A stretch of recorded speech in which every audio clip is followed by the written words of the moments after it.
नमस्कार दोस्तों और हैप्पी होस्ट में आपका फिर से स्वागत करती हूँ। आशा करती हूँ कि आप सब अच्छे से होंगे। आपको और आपके परिवार को हैप्पी होस्ट की तरफ से नवरात्रि, दशहरा और दुर्गा पूजा की ढेर सारी शुभकामनाएं। मेरी इस साल की दुर्गा पूजा इंडिया में होगी, इसलिए मैं पहुंच गई स्वीडन के आर्लांडा एयरपोर्ट। वहां से मैं फ्लाइट लूंगी इंडिया के लिए। इंडिया जाने के लिए मैं तो वैसे ही बहुत एक्साइटेड रहती हूँ और इस बार तो परिवार के साथ त्योहार मनाने का एक्साइटमेंट भी है।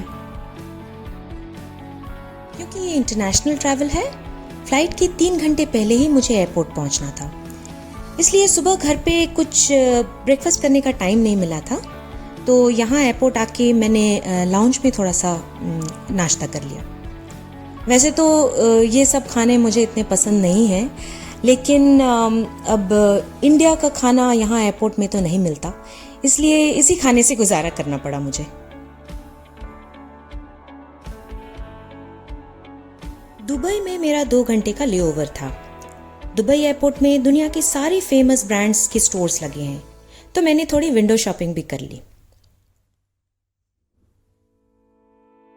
और जैसा आप सब जानते हैं, दुबई का सोना बहुत फेमस है, तो मैंने दुबई एयरपोर्ट का गोल्ड जोन भी देखने गई। जैसा आप देख रहे हैं, इतने हैवी ज्वेलरी हैं, बहुत भारी भारी, बहुत महंगे ज्वेलरी हैं ये सब, पर कहते हैं कि यहाँ का गोल्ड का क्वालिटी बहुत अच्छा होता है। तो मैंने तो बस तस्वीरें ही ली, खरीदा कुछ भी नहीं।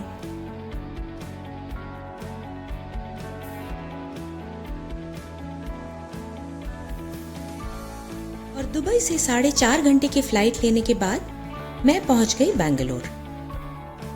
मैं बेंगलोर आई थी कई साल पहले एक जॉब लेकर, और तब से ये शहर मेरा घर है और मैं यहीं बस गई हूँ।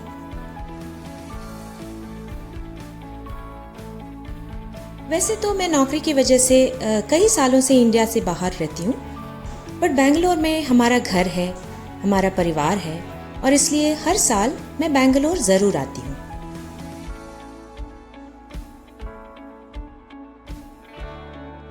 हमारा घर बेंगलोर एयरपोर्ट से करीब 50 किलोमीटर दूर है, और बेंगलोर ट्रैफिक का तो आप जानते ही हैं, कभी कभी 3 घंटे भी लग जाते हैं घर पहुंचने में। पर आज लकीली मैं 1.5 घंटे में ही घर पहुंच गई, और मेरी माँ भी खुश हो गई। और फिर क्या था, मेरे आते ही माँ मेरे पसंद के सारे खाने बनाने लग गई। रोज का खाना वैसे तो मैं खुद घर पे ही बनाती हूँ, पर माँ जैसा तो नहीं बना पाती हूँ।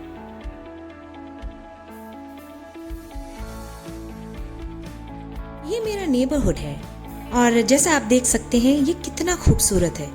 एक बड़ी सी लेक है, चारों तरफ पेड़ लगे हैं, कितनी ग्रीनरी है, पर साथ में बहुत ज़्यादा ट्रैफिक और कंस्ट्रक्शन भी है।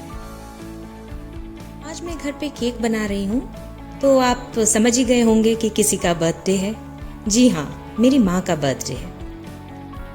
माँ को दही वड़े भी बहुत पसंद है, तो इसलिए मैं दही वड़े भी बना रही हूँ।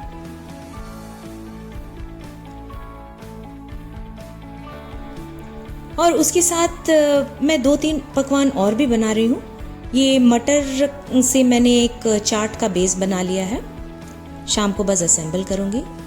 ये चावल का खीर भी बन रहा है। चावल का खीर हमारे यहाँ शगुन माना जाता है।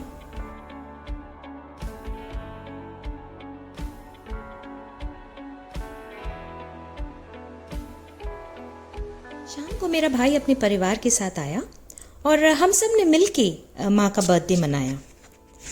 मेरा भाई बेंगलोर में ही रहता है, और मेरी भतीजी, हमारी नन्ही परी और दादी की जान, सेलिब्रेशंस की तैयारी में बहुत एक्साइटेड थी। उसने मेरी बहुत हेल्प भी की।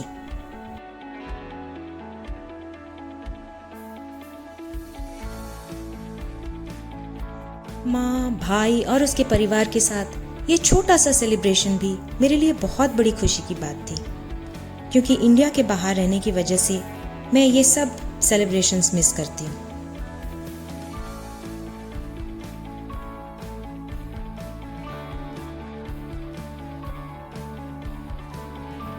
और सुबह से मेहनत करके मैंने जो भी पकवान बनाया था, हम सब ने मिलके बहुत एंजॉय किया।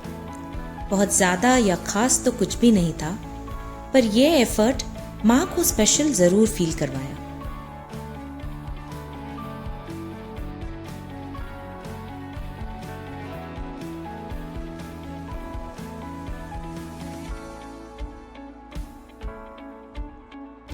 दुर्गा पूजा भी आ गई और सप्तमी को सुबह घर पे पूजा की तैयारी शुरू हो गई।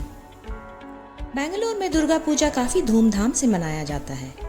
कुछ 100 या उससे भी ज्यादा पंडाल्स लगाया जाता है पूरे शहर में। तो सुबह हम घर पे पूजा कर रहे हैं और शाम को एक पंडाल में हम पूजा के लिए जाएंगे। माँ जमीन पे बैठ के पूजा नहीं कर सकती, उनके पैर में थोड़ी सी दर्द है, इसलिए उनको एक छोटा सा चेयर लगा दिया है, वहीं पे बैठ के वो पूजा करती है।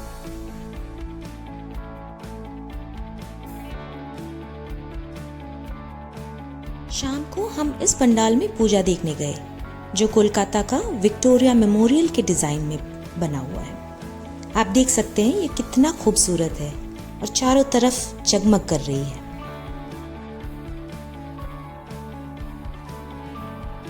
आरती का वक्त था तो भीड़ बहुत थी और इस बंगाली एसोसिएशन को दुर्गा पूजा के लिए पिछले कई सालों में बहुत से अवार्ड्स भी मिले हैं। तो बेंगलोर में ये पंडाल काफी फेमस है, इस वजह से भी बहुत लोग यहाँ आते हैं।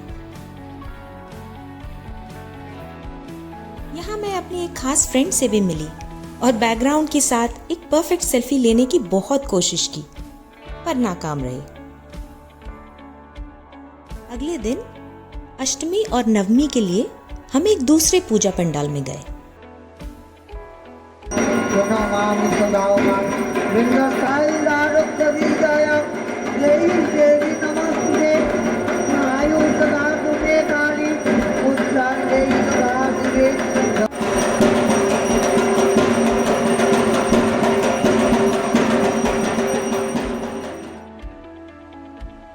आज 7 साल के बाद मैं इंडिया में अपने परिवार के साथ दुर्गा पूजा देख रही हूँ। विदेश में भी मैं हर साल दोस्तों के साथ खुशी से ही मनाती हूँ, पर यह एहसास कुछ अलग ही है।